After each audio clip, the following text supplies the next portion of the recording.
밀크커피 반점이란? 밀크커피 반점은 균일한 밀크커피 색의 둥근 반점이나 반의 색소 병변입니다.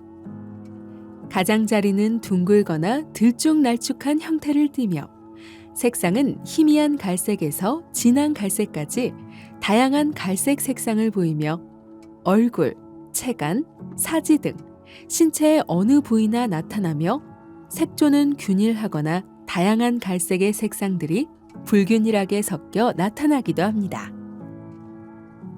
사춘기 이후 성인기에게 보이는 반점은 크기가 수 센티미터의 작은 병변에서부터 수십 센티미터까지 아주 큰 초대형 크기까지 다양하게 나타납니다.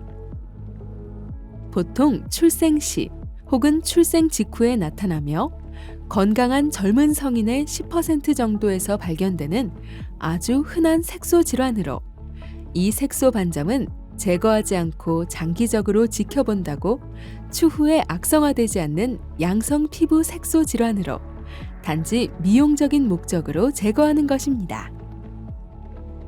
출생 시 보이는 밀크커피 반점들과 관련된 특징적인 증후군들이 있는데 이러한 증후군들은 유병률이 수만 명당 한 명꼴로 아주 드물고 피부과 전문이라면 특징적인 얼굴 소견이나 기타 다른 신체적 이상 소견을 가지고 충분히 감별하고 3차 의료기관인 대학병원에 의뢰가 가능하기 때문에 건강하게 잘 자라고 있는 신생아나 유아의 경우에는 다발성으로 여러 개의 밀크커피 반점이 보인다고 크게 걱정하실 필요는 없습니다.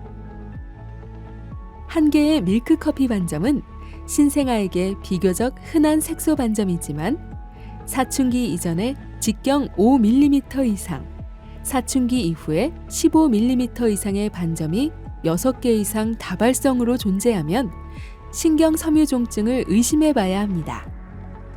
이때는 적극적인 피부과 전문의 진료가 필요하며 3차 의료기관급인 대학병원에서 혈액검사나 조직검사 등을 통한 유전자 검사와 각종 검사들을 통해 확진을 받을 수 있습니다. 밀크커피 반점은 어떻게 치료할까요?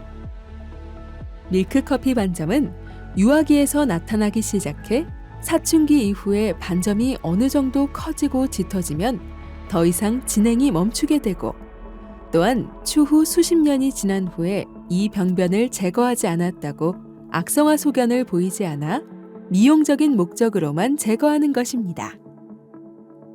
하지만 일단 병변의 크기가 아주 크고 특히 얼굴이나 팔, 다리 같은 노출 부위라든지 설사 앞가슴, 등 부위 같은 비노출 부위라도 환자 본인의 입장에서는 심각한 정신적 스트레스일 뿐만 아니라 사회생활을 하는 데 있어서도 대인관계에 지장이 있어 꼭 없애고 싶은 마음이 간절한 색소 질환이기도 합니다. 결국 밀크커피 반점은 레이저 치료를 통해 치료를 받아야 하는데 레이저 미용 치료의 20여 년의 역사에 있어서 부작용을 최소화하며 안전하고 효과적인 치료는 지난 7년 전까지만 하더라도 없었다고 해도 과언이 아닙니다. 치료가 쉬운 밀크커피 반점 타입은 20회에서 30회 내외 치료로 호전되고 치료 효과도 80% 이상입니다. 1. 마치 유리창 표면에 지저분하게 먼지나 때가 묻은 것처럼 피부 표면에 붙어 보이는 병변. 2. 경계 부위가 지도 모양으로 들쑥날쑥한 병변. 3. 색상이 한 가지 색으로 고르게 분포하지 않고 여러 가지 다양하게 색조가 섞여 있는 병변. 치료가 어려운 밀크커피 반점 타입은 최소 50회에서 100회 내외 치료 횟수가 필요하고 치료 효과는 60%에서 70% 미만입니다. 1. 경계 부위가 매끈하게 되어 있는 병변. 2. 색상이 한 가지 색으로 균일하게 분포하는 경우. 치료가 아주 어려운 밀크커피 반점 타입은 신경섬유종증에 동반된 밀크커피 반점, 최소 100회 이상 치료 횟수가 필요하고 치료 효과는 50%에서 60% 미만입니다. 1. NF1 제1형 신경섬유종증에서 보이는 다발성 밀크커피 반점. 2.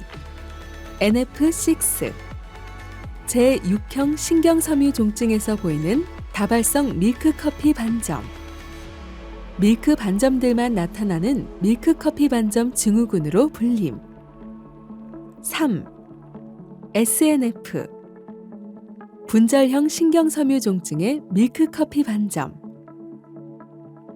고출력 레이저 시술을 피해야만 하는 이유가 뭘까요? 고출력 방식의 레이저 치료는 마취 크림 도포, 수면 마취, 전신 마취하에 레이저 치료를 받았을 때 딱지가 생기는 치료를 의미합니다. 현재 고출력 치료로 사용 중인 대표적인 레이저 장비들입니다. 1. Q-스위치 방식의 엔디아그 레이저, 알렉산드라이트 레이저, 루비 레이저. 2. 피코 방식의 엔디아그 레이저, 알렉산드라이트 레이저. 3. 롱펄스 방식의 KTP 레이저, 알렉산드라이트 레이저. 4. 박피성 레이저로 어뷸야그 레이저. 5. 프락셔널 레이저로 어뷸 글라스 레이저, 어뷸야그 레이저, CO2 레이저, 튤륨 레이저. 6. 광치료기 IPL.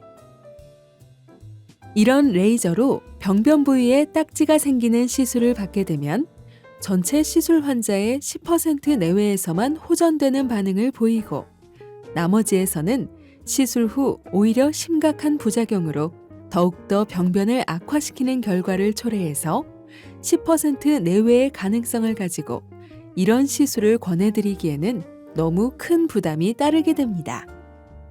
그리고 이런 결과는 아주 거대한 밀크커피 반점에서는 거의 치료 실패와 부작용 가능성은 100% 가깝게 됩니다.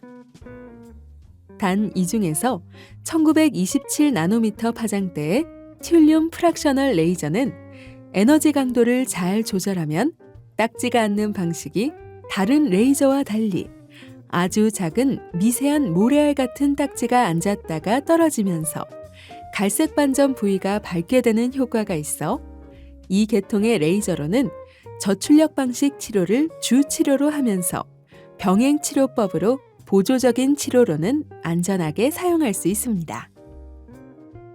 고출력 레이저 시술의 부작용은 어떤 게 있나요?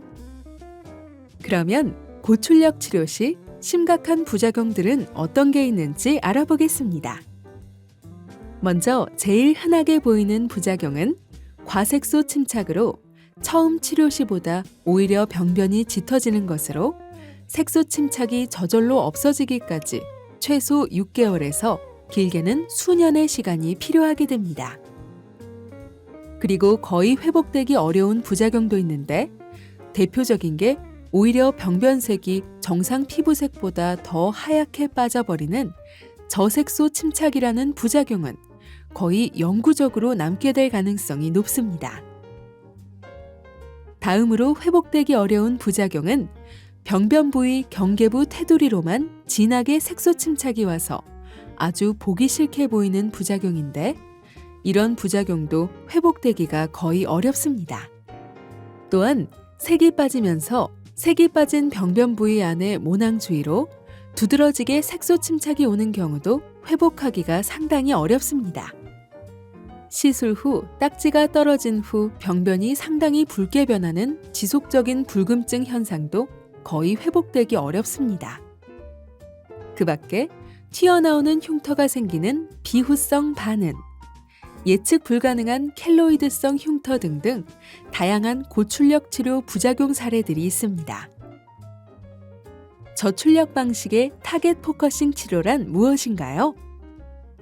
포토나 QX-MAX를 사용하여 기존의 딱지가 않는 치료 시 적용하는 3에서 4mm의 작은 스팟 사이즈에 심한 홍반과 딱지가 않는 고출력 에너지 강도를 사용하지 않고 6에서 8mm의 큰 스팟 사이즈를 사용하여 딱지나 점상 출혈이 생기지 않는 강도인 저출력 에너지 강도를 이용해 아주 느린 속도로 병변 부위에 조사하는 방식을 의미합니다. 기존의 고출력 치료 소아의 치료 시 반드시 수면 마취가 필요했었는데 이 치료법은 마취 크림을 바른 후에 시술받으면 약간의 뜨거운 느낌만 있어 소아의 경우에도 마취 크림 도포만으로도 안전하게 치료가 가능하게 되었고 성인은 마취 크림을 바르지 않고도 시술을 바로 할 수 있습니다. 시술 후 딱지가 생기지 않아 2시간에서 3시간 정도의 약간의 홍반만 생기고 나중에 바로 회복되므로 일상생활에 전혀 지장이 없는 혁신적인 치료법입니다. 하지만 이러한 치료법은 매주 1회씩 최소 20회에서 최대 100회 이상까지 장기간의 치료가 필요합니다.